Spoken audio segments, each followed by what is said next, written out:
Bismillahirrahmanirrahim. Assalamualaikum warahmatullahi wabarakatuh. Anak-anak yang Bapak banggakan, dalam pembelajaran jarak jauh kali ini, Bapak ingin mengangkat topik tentang aturan penulisan konjungsi.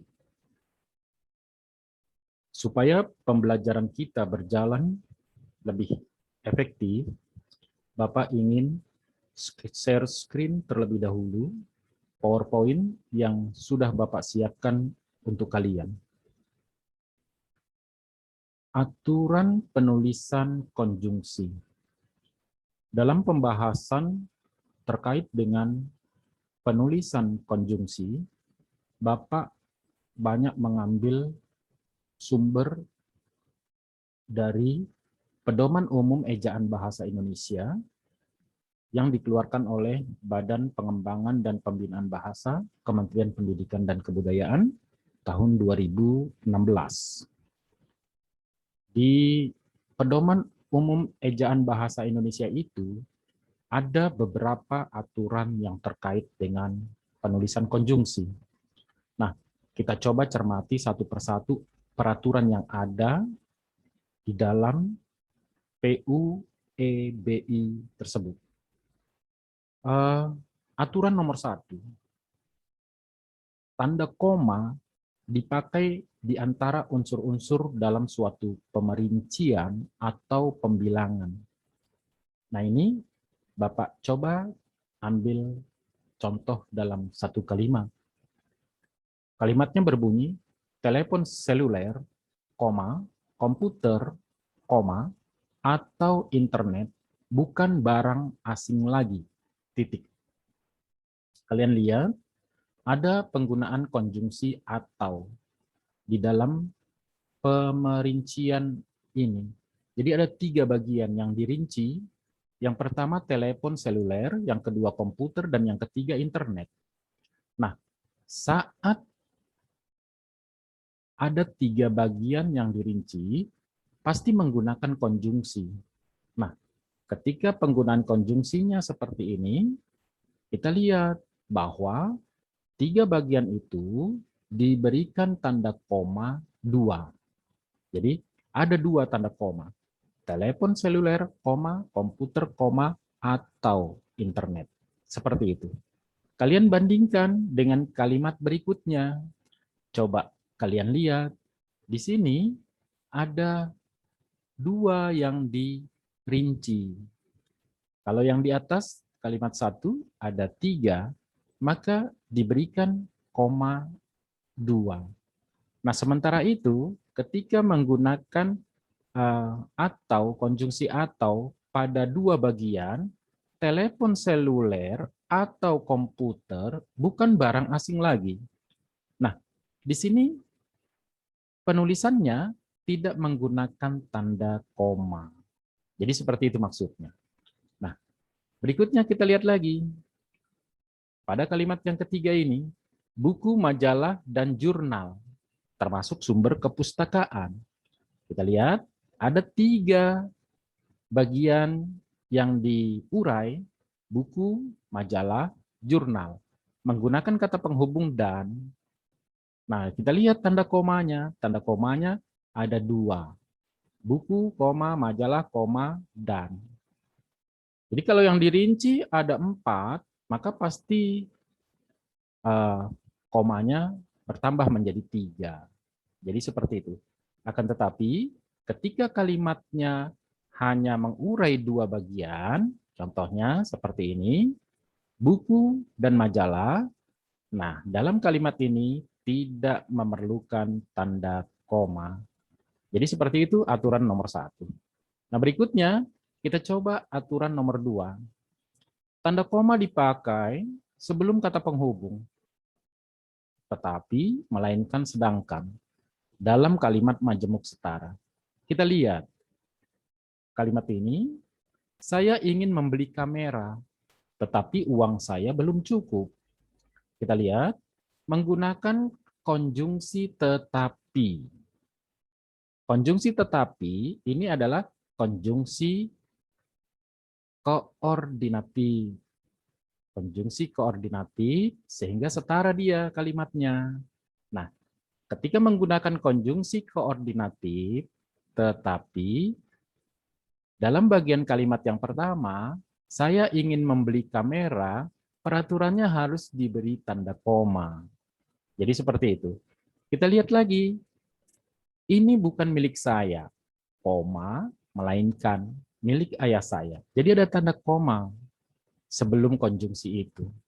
Berikutnya yang ketiga, dia membaca cerita pendek, koma, sedangkan adiknya melukis panorama. Oke, itu yang kedua. Berikutnya yang ketiga, peraturan yang ketiga, tanda koma dipakai untuk memisahkan anak kalimat yang mendahului induk kalimatnya. Maksudnya begini, kita lihat konjungsinya diletakkan di depan. Ini konjungsinya konjungsi subordinatif. Konjungsinya ditaruh di depan. Kalau diundang, nah kita berikan. Kalau diundang, kita berikan tanda koma. Saya akan datang. Kalian bisa bandingkan dengan tulisan berikut. Saya akan datang kalau diundang. Saya akan datang kalau diundang. Nah, di sini kalau itu diletakkan di bagian tengah. Jadi setelah induk kalimat. Saya akan datang kalau diundang. Dalam kalimat ini tidak diperlukan tanda koma. Berikutnya, kita lihat kalimat berikut ini. Karena baik hati, itu ada koma. Dia mempunyai banyak teman. Kalian bisa bandingkan. Dia mempunyai banyak teman karena baik hati. Maaf, ini harusnya titik, bukan koma. Dia mempunyai banyak teman karena baik hati. Tidak menggunakan koma di bagian sini. Oke, berikutnya yang kalimat berikutnya, agar, menggunakan kata agar memiliki wawasan yang luas, ada tanda koma, karena kata penghubungnya diletakkan di awal. Oke, kita harus banyak membaca buku. Kita bandingkan, kita harus banyak membaca buku agar memiliki wawasan yang luas. Nah, di sini tidak memerlukan koma. Nah, itu peraturan yang ketiga. Berikutnya, untuk aturan yang keempat. Tanda koma dipakai di belakang kata atau ungkapan penghubung antar kalimat. Nah, ini pada antar kalimat. Jadi konjungsi antar kalimat. Contoh konjungsi antar kalimat, oleh karena itu, jadi, dengan demikian, sehubungan dengan itu, meskipun demikian. Jadi itu contoh-contoh kata penghubung atau konjungsi antar kalimat. Dalam kalimat, penulisannya seperti ini. Mahasiswa itu rajin dan pandai, titik terlebih dahulu. Baru menggunakan konjungsi antar kalimat. Oleh karena itu, koma. Jadi diberikan tanda koma. Dia memperoleh beasiswa belajar di luar negeri. Berikutnya, contoh berikutnya, anak itu memang rajin membaca sejak kecil. Titik. Lalu diberi konjungsi antar kalimat. Jadi, itu harus diberikan tanda koma. Wajar kalau dia menjadi bintang pelajar. Berikutnya, orang tuanya kurang mampu. Titik. Meskipun demikian, diberi tanda koma, anak-anaknya berhasil menjadi sarjana. Jadi konjungsi antar kalimat itu ada dua kalimat. Di antara dua kalimat itu menggunakan sebuah konjungsi. Sehingga disebut dengan konjungsi antar kalimat. Oke, anak-anak yang Bapak banggakan, untuk kesalahan umum yang biasa terjadi dalam penulisan yang terkait dengan konjungsi, itu nomor 1, Bapak tuliskan begini. Kesalahan umum itu biasanya terkait dengan penggunaan koma.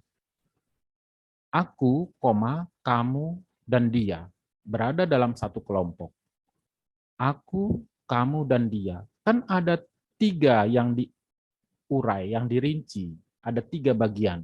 Bagian pertama aku, bagian kedua kamu, dan bagian ketiga dia. Tetapi koma yang digunakan itu hanya 1. Seharusnya adalah 2. Jadi aku, koma, kamu, koma, dan dia. Seperti itu. Berikutnya, lihat lagi. Dia sudah berusaha, tetapi belum berhasil juga. Ini salah, karena tidak menggunakan koma sebelum kata penghubung atau konjungsi tetapi. Jadi seharusnya dia sudah berusaha, koma, tetapi belum berhasil juga. Nah, berikutnya kesalahan umum penggunaan konjungsi berlebihan. Contohnya begini. Jika mencintaiku, koma, maka kamu harus membuktikannya. Nah, dalam satu kalimat, ini kan satu kalimat. Dalam satu kalimat ada 2 konjungsi. Nah, ini dianggap berlebihan. Oleh karena itu, mestinya diambil saja salah satu. Jika mencintaiku, koma, kamu harus membuktikannya. Atau